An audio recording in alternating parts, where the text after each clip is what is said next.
की तरफ मैं रुक कर रहा हूं। कल कांग्रेस की पहली लिस्ट आ गई है, बीजेपी की पहली लिस्ट आ गई है। दोनों लिस्टों को अगर आप सम अप करेंगे तो किस तरह का विश्लेषण देखते हैं? 195 उम्मीदवारों की घोषणा बीजेपी ने की थी, कांग्रेस महज 39 सीटों पर कर पाई है।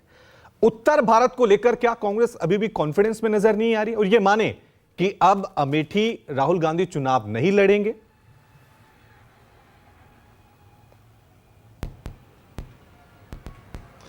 देखिए रवि, आपने पहले दोनों की पहली सूची की तुलना की बात की, तो संसद में जो सदस्यों की संख्या है उसी के हिसाब से आप समझिए कि पार्टियों ने अपने उम्मीदवारों का ऐलान भी किया है।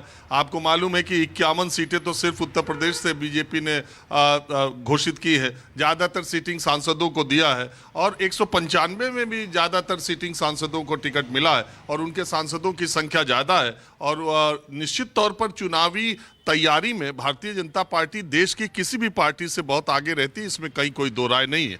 जहाँ तक कांग्रेस की बात है, 39 सीटों की पहली सूची उन्होंने जारी की और उस सूची में ज़्यादातर साउथ और नॉर्थ ईस्ट के स्टेट्स पर उनका जोर रहा और 4-5 बड़े नाम जो बताए संजीव जी ने, वो सारे नाम भी इसमें शशि थरूर हुए, केसी वेणुगोपाल हुए, भूपेश बघेल हुए, राहुल गांधी हुए और इन लोगों का नाम भी उसमें आया है अभी। और आपको मालूम है कि कांग्रेस पार्टी में मंथन बहुत ज़्यादा चलता है, बैठकों का सिलसिला बहुत लंबा चलता है।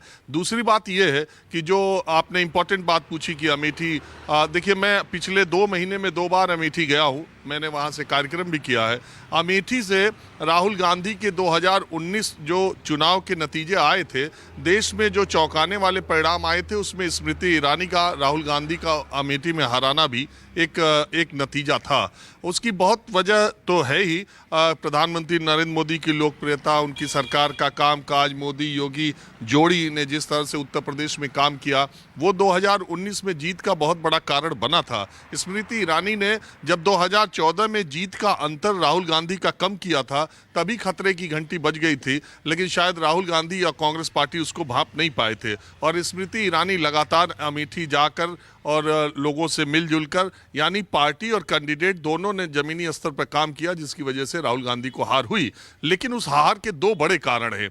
एक पहला कारण ये है कि राहुल गांधी वायनाड से चुनाव लड़ने लगे तो अमेठी वालों को ये चीज़ कोई ठीक नहीं लगी। गांधी परिवार का कोई भी व्यक्ति जब अमेठी से चुनाव लड़ा तो दूसरी जगह से लड़ रहा है, तो इसका मतलब है कि वो इस सीट छोड़ भी सकते हैं। ये उनके उम्मीदवारी को एक ये पक्ष हल्का करता है। और दूसरा, पिछली बार के चुनाव में पहली बार ऐसा हुआ जब बीएसपी ने अमेठी से अपना उम्मीदवार नहीं दिया, हाथी चुनाव चिन्ह दिखाई नहीं दिया, तो बहुत सारे दलित वोटर तमाम कारणों से भारतीय जनता पार्टी की तरफ गए, ऐसा आकलन लगाया जाता है।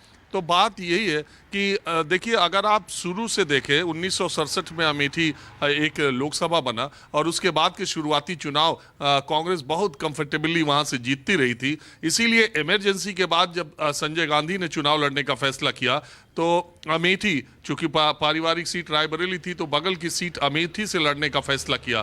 पहला चुनाव संजय गांधी 1977 में हार गए, 1980 में संजय गांधी जीते और मुश्किल से 1 साल भी न रहे कि विमान दुर्घटना में उनका निधन हो गया।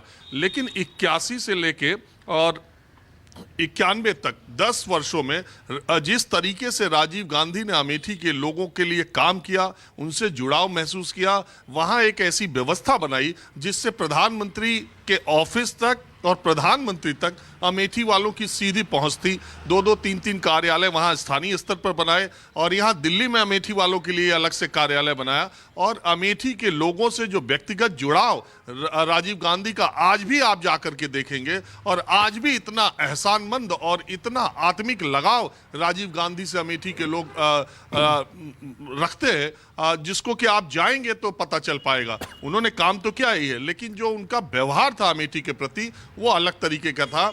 उसी की फसल को राहुल गांधी ने काटा और 2004, 9, 14 3 बार वो जीते। लेकिन राजीव गांधी की तरह राहुल गांधी अपना कनेक्शन नहीं बना पाए, लेकिन आज भी वो प्रभाव उसी तरह से है और गांधी परिवार का अमेठी वालों से एक दिल का रिश्ता है और अमेठी वालों का उनसे दिल का रिश्ता है। वो जो एक महीन रेखा थी वो पिछली बार टूट गई थी इनके वायनाड लड़ने से। मेरी समझ में नहीं आता कि कांग्रेस पार्टी की इस रणनीति के पीछे क्या है कि पहले उन्होंने वायनाड से राहुल गांधी की उम्मीदवारी घोषित की और अमेठी पर चुप्पी साध गए। ठीक है, राजनीति